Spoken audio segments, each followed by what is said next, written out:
Sir ने बताया India का मार्केट बहुत बड़ा है, वर्ल्ड में सेकंड नंबर पे हम शुगर, प्रॉपर जो शुगर रहता है उसके प्रोडक्शन में हम सेकंड नंबर पे, लेकिन जो कल्टीवेशन होता है, तो जो कल्टीवेशन के माध्यम में हम इंडिया में, सॉरी पूरे जग भर में हम टॉप 1 पोजीशन पे, हमारे यहाँ पे कल्टीवेशन बहुत ज्यादा मात्रा पे इस शुगर केन का होता है, और हर राज्य में वहाँ पे शुगर केन ऑलमोस्ट पाया जाता है, जैसे कि महाराष्ट्र में भी होता है, कर्नाटका में भी होता है, गुजरात में भी पाया जाता है, कुछ कलकत्ता वेस्ट बंगाल साइड में भी शुगर केन का अच्छा प्रोडक्शन वहां पे लिया जाता है। तो शुगर केन ये जो क्रॉप है राउंड ईयर चलने वाला क्रॉप है, इसका ऐसा नहीं कि 3 महीने में खत्म होगा, 2 महीने में खत्म होगा, नहीं, ये पूरे साल भर लगने वाला क्रॉप है। मतलब क्या, 12 से 18 महीने तक का उसका पीरियड रहता है। तो 12 से 18 मतलब ये कौन सा ड्यूरेशन हुआ, एनुअल क्रॉप हुआ। तो एनुअल क्रॉप में किस तरह से शेड्यूल देना है, इस माध्यम से आप मैच कर सकते हो। उसके बाद दोस्तों हम जैसे देखते हैं कि हमारे महाराष्ट्र में यहाँ पे बोला जाता है कि शुगर केन मतलब आलसी आदमी का पीक है। मतलब क्या, जो ज्यादा कुछ उसमें दिमाग नहीं लगाना चाहता, ज्यादा कुछ उसके ऊपर उसका एफर्ट्स नहीं डालना चाहता, उस आदमी का क्रॉप कौन सा रहता है, शुगर केन क्रॉप रहता है। क्योंकि उसमें ज्यादा कुछ हमें दिमाग लगाने का काम, कुछ ज्यादा ऑपरेशन करने का काम नहीं, जस्ट 2 चीजें चाहिए, जमीन अच्छी होनी चाहिए और एम्पल अमाउंट ऑफ वाटर, उस इरिगेशन अच्छा होना चाहिए। इरिगेशन अच्छा रहा तो हर एक किसान वहां पे शुगर केन अच्छी तरह से कर सकता है। तो इस शुगर केन का मेनली हम देखते हैं कब होता है, तो सीजन कब होता है, पूरे भारतवर्ष में अलग अलग जियोग्राफी के यहाँ पे अलग अलग सीजन वहां पे किए जाते हैं। जैसे कि महाराष्ट्र में अलग रहता है, गुजरात में थोड़ा अलग रहता है, कर्नाटक में अलग रहता है, वेस्ट बंगाल साइड थोड़ा अलग रहता है। लेकिन बेसिक अगर सीजन देखते हैं तो सबसे पहला सीजन होता है शुरू सीजन, जिसे हम हमारे यहाँ पे कहते हैं शुरू सीजन, जो 15 दिसंबर से लेके 15 फरवरी तक, मतलब क्या विंटर सीजन में जो शुगर केन लगाते हैं उसको शुरू सीजन बोलते हैं। उसके बाद आता है वो प्री सीजन जिसे बोलते हैं, वो 15 अक्टूबर से लेके 15 नवंबर तक आता है। और उसके बाद आता है हमारा आड़साड़ी, मतलब क्या 15 जुलाई से लेके 15 अगस्त तक जिसका प्लांटेशन होता है उसको आड़साड़ी शुगर केन वहां पे कहा जाता है। तो इस प्रकार से 3 कैटेगरी में या 3 सीजन में यहाँ पे शुगर केन लिया जाता है। तो देखते हैं शुगर केन यहाँ पे सीजन हुआ, लेकिन उसका अगर बेसिक से हम देखते हैं, हर एक सेशन में मैंने कहा है कि इस सेशन में हम ना प्रोडक्ट के बारे में ज्यादा कुछ बात नहीं करते, हम किसके बारे में बात करते हैं, हम उसके शेड्यूल के माध्यम से बात करने वाले। तो सबसे पहला क्या होता है, ऑपरेशन लैंड प्रिपरेशन। बेसिक हर एक क्रॉप करना है तो उसका लैंड अच्छा होना जरूरी है, उसके लैंड में अच्छा ड्रेनेज होना जरूरी है, उसका लैंड प्रिपरेशन अच्छा होना जरूरी है। तो शुगर केन का हम जब देखते हैं तो शुगर केन में कम से कम 2 प्लोविंग और 2 हॉरोइंग वहां पे होने चाहिए। मराठी में मैं बोलू तो 2 नांगऱ्या आणि 2 हॅरो त्या ठिकाणी झाल्या पाहिजे। 2 प्लोइंग और 2 हॉरोइंग वहां पे होने जरूरी है। क्योंकि दोस्तों हमारे यहाँ पे क्या किया जाता है, फार्मर्स क्या करते हैं, सिर्फ एक ही हॉरोइंग से काम चलाते हैं। तो एक ही हॉरोइंग से काम नहीं चलने वाला, आपको कम से कम 2 हॉरिजॉन्टल वर्टिकल हॉरोइंग और प्लोइंग दोनों यहाँ पे परफॉर्म करने पड़े। इससे क्या होगा, जो आपके सॉइल में जो क्लॉट्स रहेंगे वो क्लॉट्स अच्छी तरह से ब्रेक हो जाएंगे, आपके सॉइल में एरिएशन बढ़ने वाला है, तो आपके सॉइल में वाटर होल्डिंग कैपेसिटी भी आपकी वहां पे बढ़ने वाली। तो दोस्तों ध्यान में रखो, 2 प्लोविंग और 2 हॉरोइंग वहां पे जरूरी है। अगर ये नहीं करते तो ज्यादा जो क्लॉट्स पाए जाते हैं वो क्लॉट्स का प्रमाण आपके सॉइल में ज्यादा देखने को मिलेगा, और उसकी वजह से प्रॉब्लम क्या आता है, तो रूट्स उसके अच्छी तरह से पेनिट्रेट नहीं हो पाते। तो 2 प्लोइंग और 2 यहाँ पे हॉरोइंग हमें करनी है। उसके बाद क्या आता है दोस्तों, जब हम प्लोइंग हॉरोइंग करते हैं उसके बाद आता है हमारा वहां पे ऑर्गेनिक मैन्यूर मिलाने का काम।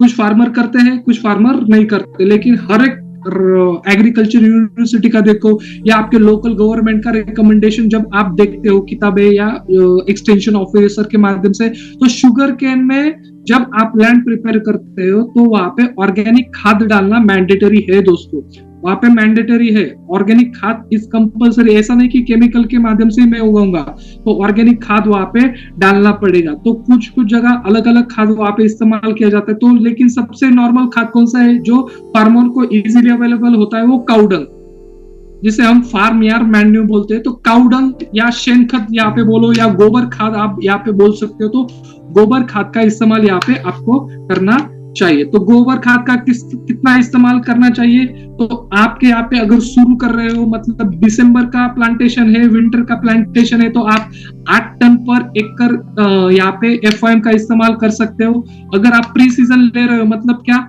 अक्टूबर से लेकर नवंबर तक आपका प्लांटिंग है, तो आप वहां पे 10 टन का गोबर खाद वहां पे इस्तेमाल कर सकते हो।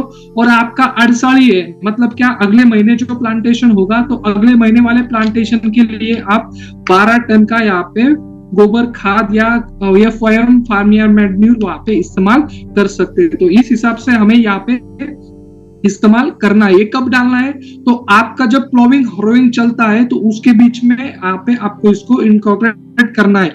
इसके डालने के बाद भी आप सेकंड प्लोविंग या हरोइंग वहां पे कर सकते हो। तो इस हिसाब से शुरू होगा तो 8 टन पर एकड़ आपको डालना है, प्री सीजन होगा तो 10 टन डालना है, और आपका अड़साड़ी रहेगा या लेट सीजन मतलब जुलाई वाला शुगर केन रहेगा, तो वहां पे 12 टन का फार्म यार्ड मैन्यूर उस क्रॉप में आपको बेसिकली डालना पड़ेगा। कुछ जगह पे क्या होता है, कुछ फार्मर्स एडवांस फार्मर होते हैं जो फार्म यार्ड मैन्यूर का नहीं, उसके एडवांस स्टेज मतलब क्या कंपोस्ट का इस्तेमाल कर सकते हैं। तो कंपोस्ट क्या रिकमेंडेड है, तो आपके यहाँ पे अगर पर एकड़ लैंड के लिए आपको कम से कम 3 टन का डिकम्पोस्ट, वेल डिकम्पोस्ट मतलब क्या, जिसका पूरी तरह से कंपोस्ट में कन्वर्जन हुआ है, ऐसा 3 टन कंपोस्ट वहां पे यूज करना है। प्रेस मड मिलते हैं यहाँ पे शुगर केन के, तो प्रेस मड कितने चाहिए, 2.5 टन पर एकड़ यहाँ पे इस्तेमाल कर सकते हो। और जो वर्मी कंपोस्ट रहता है, तो 2 टन पर एकड़ वहां पे कंपोस्ट आपको डालना है। ये तीनों ही आपको डालने पड़ते।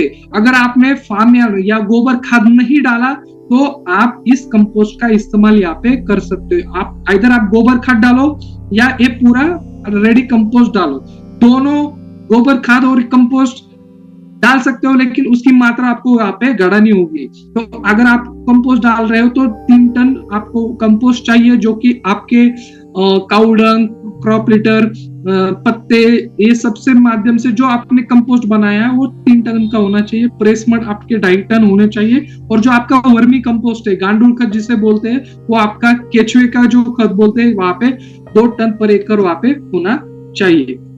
और क्या चाहिए, ये जो खाद हमें डालनी है वो 2 स्प्लिट में डालनी, मतलब क्या एट ए टाइम यहाँ पे इसको नहीं डालना, आधा आधा करके डालना है। तो फर्स्ट कब डालना है, जब आपका सेकंड प्लॉविंग चलता है, दूसरी नांगरनी आप जबकि चलती है, जो सेकंड प्लॉविंग होती है उस टाइम को आपको पहला डोज देना है। और जब आप प्लांटेशन करने वाले उसके 1-2 दिन पहले आप वहां पे दूसरा डोज वहां पे डाल सकते हो। पहला डोज कब डालना है, जब आपका दूसरा प्लॉविंग चलता है, और सेकंड डोज कब डालना है, आपके प्लांटेशन के 1-2 दिन पहले आपको वहां पे ये खाद का इस्तेमाल करना चाहिए।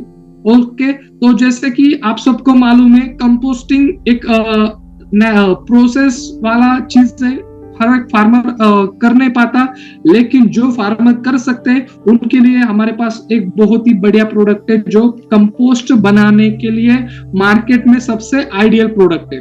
मार्केट में लोकल प्रोडक्ट आपको मिलेंगे, लेकिन सबसे आइडियल प्रोडक्ट अगर कौन सा होगा, तो हमारा बायोफिट का कल्चर नाम का प्रोडक्ट यहाँ पे आपको देखने को मिलेगा। ये कल्चर प्रोडक्ट क्या है, तो ये culture product waste decomposing culture है।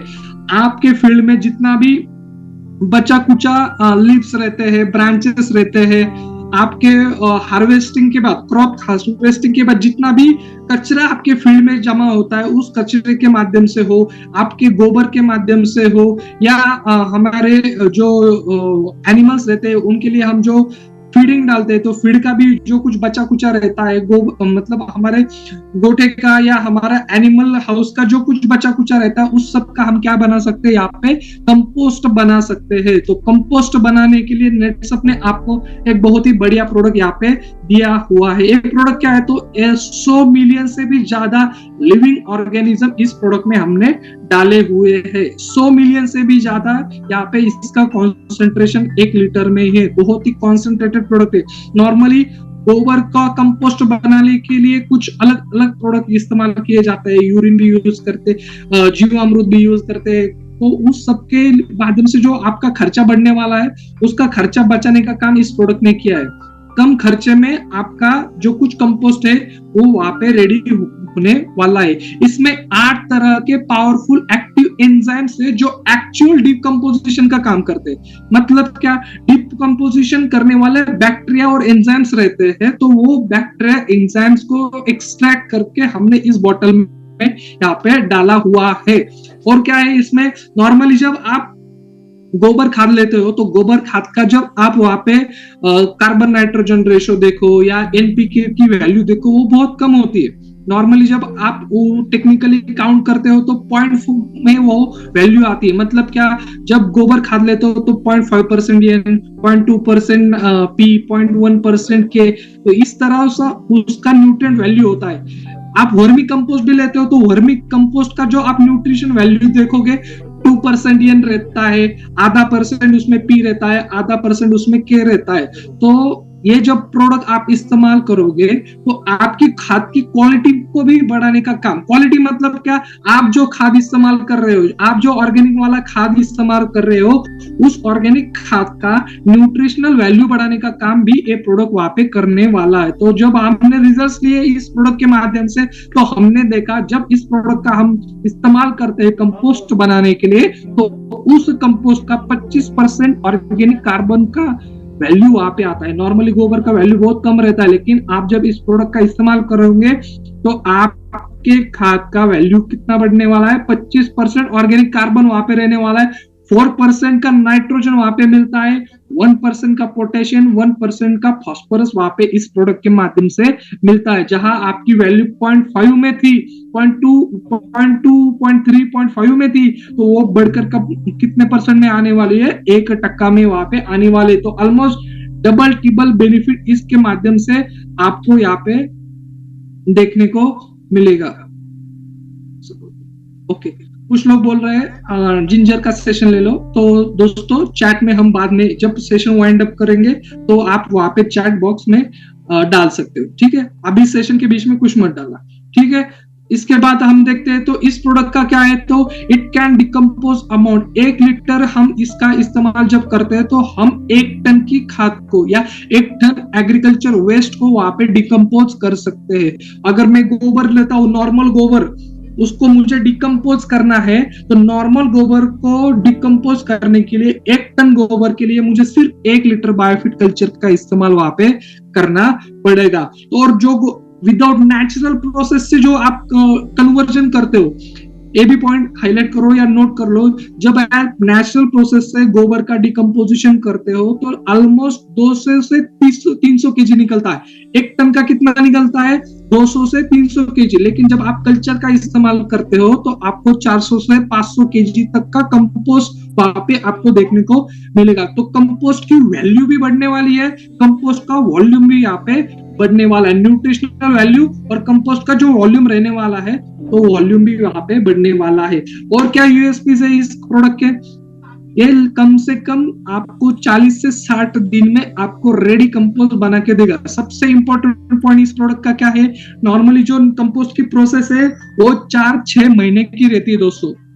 4-6 महीना बहुत ज्यादा टाइम पीरियड रहता है, लेकिन जब आप कल्चर का इस्तेमाल करते हो और कल्चर के माध्यम से आप कंपोस्ट बनाते हो तो कम से कम 40 से 60 दिन तक आप वहां पे रेडी कंपोस्ट वहां पे बना सकते हो। तो 40 से 60 दिन में आपका कंपोस्ट रेडी होता है, तो आपका टाइम पीरियड 4 से 5 गुना कम वहां पे होता है। तो ये सबसे इंपॉर्टेंट पॉइंट है यहाँ पे इस प्रोडक्ट का है। तो 40 से 60 दिन में आपको कंपोस्ट रेडी करके यहाँ पे देता है। और क्या है, और अदर बेनिफिट भी क्या है, इसकी क्वालिटी बढ़ती है, इसके न्यूट्रिशनल वैल्यू बढ़ती है, हार्ड कॉम्पैक्ट जो रहते हैं मटेरियल उसको भी कंपोस्ट करता है। इसका कुछ जो बोलते हैं ना एसिडिक स्मेल यहाँ पे नहीं आता। जब आप जाते हो हमारे गोबर के डिक्के या, तो आपको कुछ एसिडिक स्मेल दिखता है, और उस स्मेल से क्या होता है, तरह तरह के इंसेक्ट उस प्लॉट के ऊपर या उसके आसपास के एरिया में अट्रैक्ट होते हैं। तो इसका कुछ एसिडिक वाला स्मेल भी यहाँ पे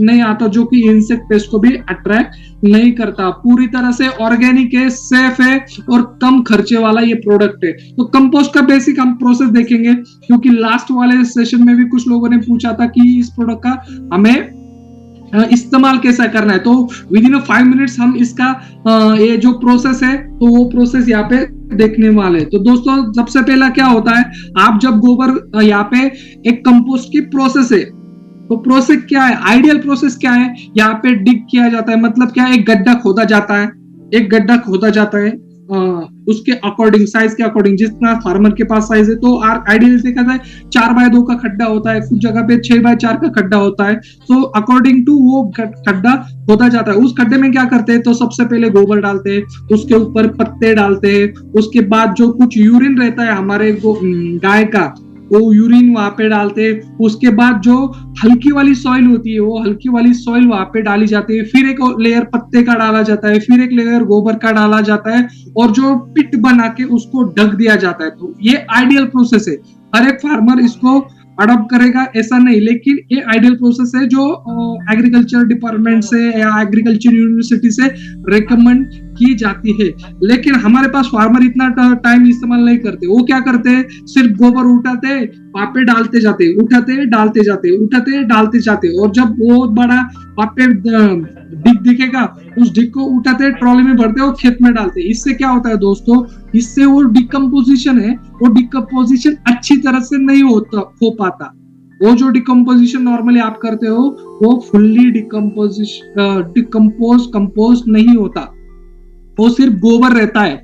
उस गोबर का जब आप कंपोस्टिंग करोगे तब उसकी वैल्यू बढ़ने वाली है। जब आप कंपोस्ट यूज करेंगे तब उसका वैल्यू ज्यादा रहता है। नॉर्मल गोबर का वैल्यू बहुत कम रहता है, उससे साइड इफेक्ट भी होते हैं, लेकिन वो इग्नोर करने वाले। लेकिन आपको कंपोस्ट अगर डालना है तो डिकम्पोज करके ही वहां पे डालना पड़ेगा। नॉर्मली जब आप देखते हो तो किस किस का यहाँ पे ये इस्तेमाल कर सकते हो, तो काऊ का मैन्यूर रहता है, पिग्स पोल्ट्री का मैन्यूर रहता है, डक्स का या फार्म वेस्ट रहता है, क्रॉप रेसिड्यू रहता है, बीन्स का, ग्राउंडनट का छिलके जो रहते हैं कॉफी के, या वीड्स रहते हैं। तो इन सब का इस्तेमाल आप कंपोस्टिंग के प्रोसेस के लिए कर सकते हो। तो डोसेज कितना है इस प्रोडक्ट का, 5 ml प्रति लीटर, मतलब क्या, 5 ml प्रति लीटर पानी में इसका इस्तेमाल आपको करना है। कितना पानी लगता है, अगर मेरे पास 1 टन का कंपोस्ट है, मतलब क्या रॉ मटेरियल कितना है, मेरे पास 1 टन का रॉ मटेरियल है, तो 1 टन के लिए मुझे 20% पानी लगता है, मतलब अप्रोक्सीमेटली 100 kg ऑफ वेस्ट रहेगा मेरा। तो 100 kg वेस्ट के लिए मुझे 100 ml बायोफिट कल्चर लगने वाला है सिर्फ 20 लीटर पानी में। तो 20 लीटर पानी में 100 ml Biofit for 100 kg of waste. तो मेरा अगर जो कुछ रॉ मटेरियल है जो मैंने इस्तेमाल किया 1 टन का है, तो 1 टन के लिए मुझे 1 लीटर बायोफिट कल्चर लगेगा, लगभग 200 लीटर वाटर में वहां पे उसका मिश्रण मुझे बनाना पड़ेगा। वो मिश्रण बनाने के बाद क्या करना है, जो मेरा मैंने डिग लगाया हुआ है, जो मैं डालता जा रहा हूँ, गोबर उठाता हूँ डालता जा रहा हूँ, उस गोबर के ऊपर मुझे यहाँ पे उसका स्प्रे लेना है, या उसमें आप बाम्बू के माध्यम से गड्ढे बनाकर वहां पे उसमें वो प्रोडक्ट डाल सकते हो। तो इसका आप ऊपर से स्प्रे ले लो, स्प्रे करने के बाद उसको ढक सकते हो, या उसको हैरो के माध्यम से, या आपके पास जो रहेगा उसके माध्यम से उसको अल्टी पल्टी भी वहां पे कर सकते हो। तो उसका मिश्रण आपको यहाँ पे होना जरूरी है। ऑलमोस्ट 7 दिन बाद आप ये स्प्रे रिपीट कर सकते हो। मतलब क्या, आज मैंने स्प्रे किया तो उसके 7 दिन बाद मैं ये स्प्रे रिपीट करूंगा। ऐसे 4 स्प्रे मुझे यहाँ पे लेने पड़ेंगे। तो 4 स्प्रे लेने के बाद 7 से 10 दिन के अंतराल में, 7 से 10 दिन के अंतराल में ऑलमोस्ट मुझे 4 स्प्रे लेने, मतलब आज मैंने स्प्रे किया, 10 दिन बाद मेरा दूसरा, 20 दिन बाद मेरा तीसरा, 30 दिन बाद मेरा चौथा। तो ऑलमोस्ट 4 स्प्रे लेने के बाद मेरा 40 से 60 दिन में वहां पे कंपोस्ट वहां पे रेडी आपको वहां पे देखने को मिलने वाला है। सॉरी। तो इस माध्यम से आप ये प्रोडक्ट का इस्तेमाल कर सकते हो। लेकिन दोस्तों देखो, ये जो प्रोडक्ट है इसमें लिविंग बैक्टीरियाज है, लिविंग एंजाइम्स है। एक ही इसमें हमें प्रिकॉशन लेनी है कि जब हम कल्चर उसमें डाल रहे हैं वो ढका हुआ होना चाहिए या उसको पलटी होना चाहिए। अगर आपने इसका कांटेक्ट डायरेक्ट सनलाइट से जब आता है तो सनलाइट की वजह से इसमें जो लिविंग बैक्टीरियाज है वो लिविंग बैक्टीरियाज किल हो सकते हैं। तो इसके लिए हमें खबरदारी क्या रखनी है, अगर हम हो सके तो उस जो मेरा गोबर का ढीग है या कंपोस्ट का पिट है उसे मैं या ढक के रखूं या उसको पलटी मार लूं। तो पलटी होने से क्या होगा, जो ऊपर वाले बैक्टीरिया वो नीचे चले जाएंगे, वो कंपोस्टिंग अच्छी तरह से हो जाएगा, प्रोडक्ट का वेस्टेज वहां पे नहीं होगा। तो इस तरह से, इस माध्यम से आप इस कल्चर प्रोडक्ट का इस्तेमाल यहाँ पे कर सकते हो। उसके बाद क्या आता है, हमारा सेकंड लैंड प्रिपरेशन हो गया, कंपोस्ट देख लिया, तो लैंड प्रिपरेशन होने के बाद हम जाते हैं हमारे सीड ट्रीटमेंट के ऊपर। तो सीड ट्रीटमेंट क्यों जरूरी है, ये आपने देखा लास्ट टाइम, हमने 2-3 सेशन में देखा सीड ट्रीटमेंट क्यों होना चाहिए। हमारे रिजल्ट्स भी देखे, गुजरात की टीम ने बहुत अच्छा काम करके कुछ टेस्टिमोनीज भी आपको दिखाई। एक कॉटन का टेस्टिमोनी हमने देखा, एक चने का टेस्टिमोनी हमने आपके माध्यम से देखा हुआ है, जिसमें हमें 100% जर्मिनेशन मिला है। तो जब आप ट्रीटमेंट करते हैं तो जर्मिनेशन परसेंटेज वहां पे बढ़ता है। तो जब शुगर केन का बात करते हैं तो शुगर केन के अभी रिसेंट टेक्नोलॉजी के माध्यम से नर्सरी में भी हम शुगर केन अभी परचेस कर सकते हैं। तो पहले नहीं था, पहले क्या करते थे, हमारे गन्ने को काट कर ही वहां पे लगाते थे। तो इस माध्यम से ऑलमोस्ट चल रहा है, लेकिन रिसेंट ट्रेंड जब आप देखोगे तो नर्सरी के पास भी सेकंड स्टेज वाले आपको पौधे वहां पे मिल सकते। तो नर्सरी वाले को भी आप वहां पे सीड ट्रीटमेंट सजेस्ट कर सकते हो, या हमारे गन्ने का जब हम घर में काट के डालते हैं तो उस स्टेज में भी आप ट्रीटमेंट कर सकते हो। तो सीड ट्रीटमेंट कैसा करना है, तो सीड ट्रीटमेंट यहाँ पे जब हम करते हैं तो सीड ट्रीटमेंट के लिए ऑलमोस्ट 10 लीटर पानी लेना है। 10 लीटर पानी लेना है, उस 10 लीटर पानी में 50 ml स्टिमरिच जो अपना स्टैंडर्ड डोज है, वही स्टैंडर्ड डोज यहाँ पे इस्तेमाल करना है। 10 लीटर पानी में 50 ml का स्टिमरिच लेना है, 50 ml का रैपअप लेना है। क्यों लेना है, क्योंकि वहां पे फंगल डिसीजेस जो पुराना मैंने शुगर केन लिया है उसको कुछ फंगस अटैक होगा, तो उस फंगस अटैक के अगर प्रिवेंट करने का काम रैपअप यहाँ पे करने वाला है। उसके बाद क्या करना है, हमें बायोफिट का यन यहाँ पे इस ट्रीटमेंट में डालना है। उसके बाद क्या करना है, बायोफिट का पी वहां पे हमें डालना है। तो इसका मिश्रण बना के हमें सीड ट्रीटमेंट वहां पे करनी पड़ती है। कुछ लोगों का मेरे लास्ट सेशन के बाद में जो सवाल आया कि रैपअप और स्टिमरिच का कॉम्बिनेशन नहीं चलता। यस करेक्ट है, लेकिन वो स्प्रे के लिए रैपअप और स्टिमरिच का कॉम्बिनेशन रिकमेंडेड नहीं है। लेकिन जब आप सीड ट्रीटमेंट करते हो तो सीड ट्रीटमेंट में आप स्टिमरिच प्लस रैपअप ले सकते हो। तो उसमें एडिशनली क्या डालना है, एडिशनली हमें बायोफिट का एज़ोटोबैक्टर मतलब हमारा यन वहां पे डालना है, उस फॉस्फेट सोल्यूबलाइजिंग बैक्टीरिया हमें यहाँ पे डालना है। तो इसका क्यों करना है, तो ये बायोफिट का यन और बायोफिट का पी, इसका इस्तेमाल क्या है, तो इनिशियल स्टेज में जो नाइट्रोजन फिक्सेशन रहता है या फॉस्फेट सोल्यूबलाइजिंग बैक्टीरिया जो रहता है वो अच्छी तरह से जर्मिनेशन भी देगा और इजीली इनिशियल स्टेज में वो ये दो न्यूट्रिएंट जरूरी होते हैं, तो उनकी जो रिक्वायरमेंट है सॉइल की वो फुलफिल करने के काम भी ये करने वाले। तो एज़ोटोबैक्टर हमारा बायोफिट यन और बायोफिट पी 50-50 ml इसमें डालना है और 10 लीटर का घोल यहाँ पे बनाना है। अभी 10 लीटर क्यों बताया, फार्मर का गन्ने का काउंट वेरी हो सकता है। फार्मर का अगर हम देखते हैं तो गन्ना कितना इस्तेमाल करना है, वो area to area, variety to variety different है। आपके पास जितनी